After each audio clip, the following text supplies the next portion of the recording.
Listen, I am definitely of the opinion, excuse me, that we should have some DAI hires in this administration, the ones that definitely earned it, because clearly we've got a bunch of incompetent fools that are trying to run our country.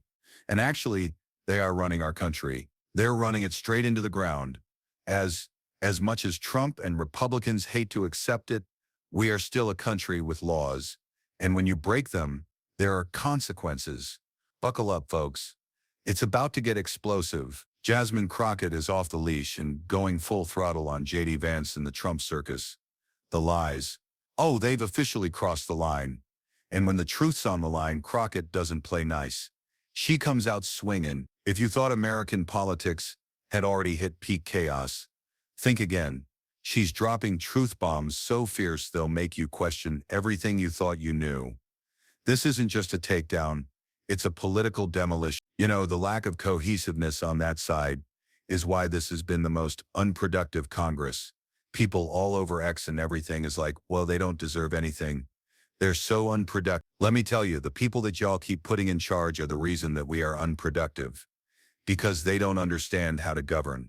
And honestly, they don't even have a will to govern. And the fact that they are allowing somebody who basically is a shadow president to come out and tell them what to do, including Donald Trump, because listen, we know that Elon, as they have touted about how they need to get rid of the immigrants. Let me be clear, Elon cannot become president of the United States because he is an immigrant who has gained U.S. citizenship later on in life. So he's not qualified to be, or he's not allowed to be under our Constitution. So instead, he decided that he was going to buy a president, and right now he is pulling all the strings on Trump. Jasmine Crockett didn't just go off on JD Vance and the Trump administration, she torched them.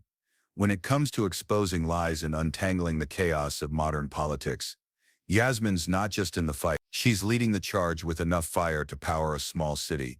And believe me, she held nothing back. No one is safe when Crockett grabs the mic, especially not JD Vance, who seems to spend more time lost in Ohio than grounded in reality. As for the Trump administration, it's not just a circus, it's a full-blown disaster where the clowns aren't funny and the lions might actually eat you. FBI, but my concerns as ranking member of this subcommittee, as a member of Congress, and as an attorney, as well as a citizen, are based on things called facts. And when I say facts, I mean clear, indisputable facts. Not those alternative facts my Republican colleagues continue pushing onto the American people. But let's be real. This isn't just about JD Vance. Bless his heart for thinking he carries any real political weight. No, this is about something much bigger. Donald Trump's signature brand of chaos, the kind that seeped into every corner of American life like a bad dye job that won't wash out. From his unhinged Twitter, to rides to his uncanny ability to sound like he's auditioning for America's Got Talent. National Crisis Edition, Trump has turned political discourse into a running joke. And the punchline is always democracy. And somehow every time he opens his mouth, the entire country holds its breath. Spoiler alert, it's almost never good. And I'm tired of it because I didn't come to this chamber to play games. I came to this chamber to answer to the people, the American people, and to make sure that we keep the American people safe. And if we don't get something done, as they talk about the border, I do want to be clear, the only reason we haven't gotten funding for the border is because they killed the House Republicans here. Killed the bill that they actually sent us from the Senate side. If they want to do some work, let me tell you something. The Democrats are ready, and it seems like the Senate Republicans are ready too. They just need to get to it. If you're enjoying this breakdown, don't forget to like, subscribe, and hit that bell. Now back to the carnage. Jasmine Crockett didn't just walk into the chaos. She charged in like a lioness on a mission. She didn't stop at JD Vance.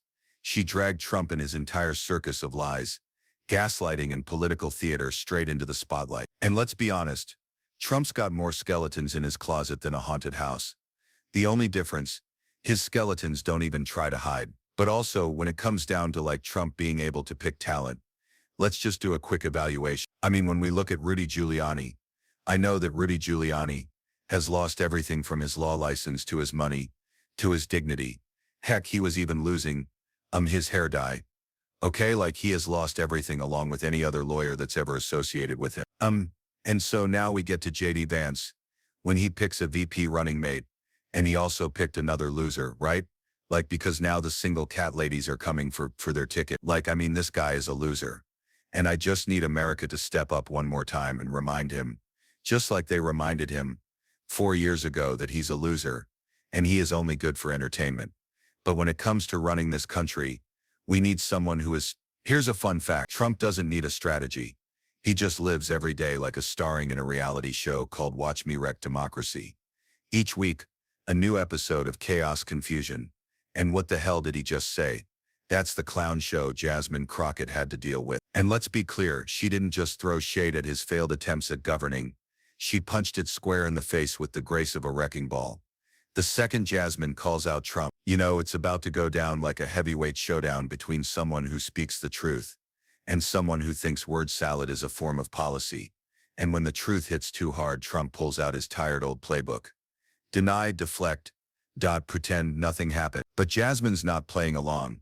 She's ready to take those lies, shred them into confetti, and toss them in the air for the whole country to see. Ultimately, each of you knows enough to know that at the end of the day, it is citizens that sit on a grand jury that are the ones that decide whether or not evidence exists to go forward with an indictment. And ultimately, when this president was convicted by a jury on the state level, it was a jury of his peers. Let's kick things off with the Trump administration's legendary track record. And by legendary, I mean a glorious history of chaos without result. Remember when Trump tried to sell himself as a working-class hero?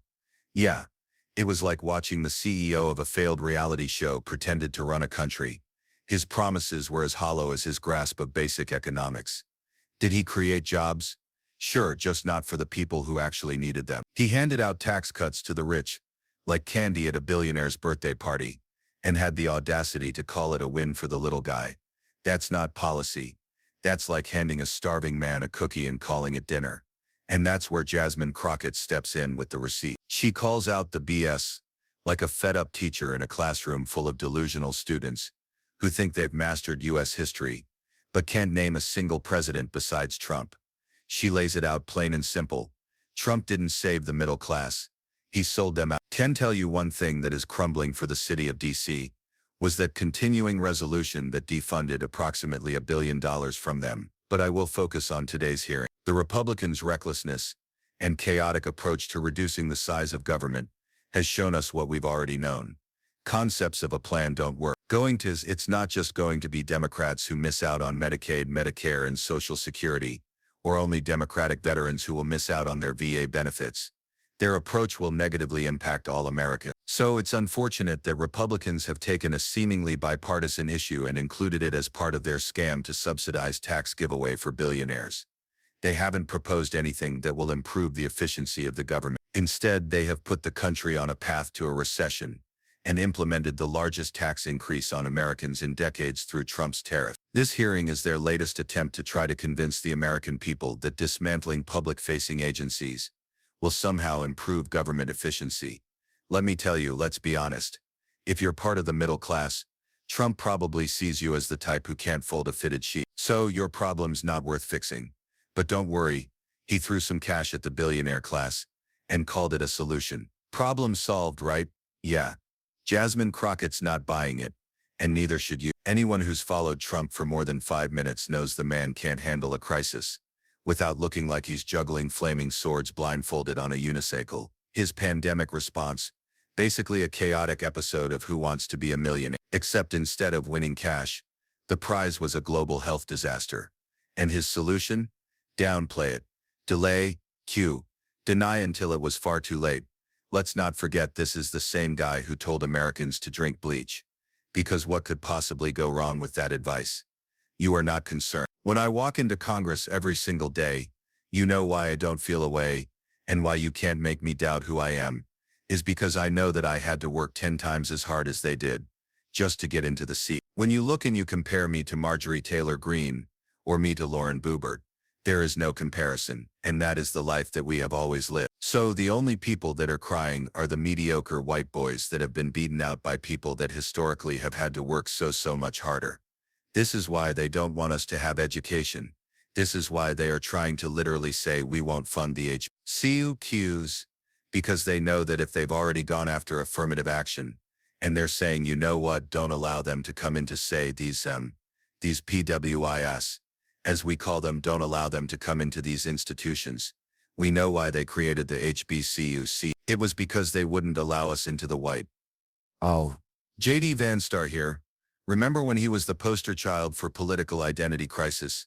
1 minute read, the next minute blue. The man couldn't pick a side if his career depended on it. But one thing was crystal clear. He hated Donald Trump. Back then, JD tried to take on Trump like a toddler throwing a tantrum at a 5-star restaurant. Loud, messy, and completely out of place. He went full throttle, dragging the orange man like he just stumbled onto the worst Twitter feed in existence. In JD's personal comic book, Trump wasn't just the villain. He was the final boss. A walking, talking crisis. A one-man wrecking ball. To Vance, Trump was everything wrong with the GOP. Gift wrapped in a red tie and spray tan. And JD didn't tiptoe around it either.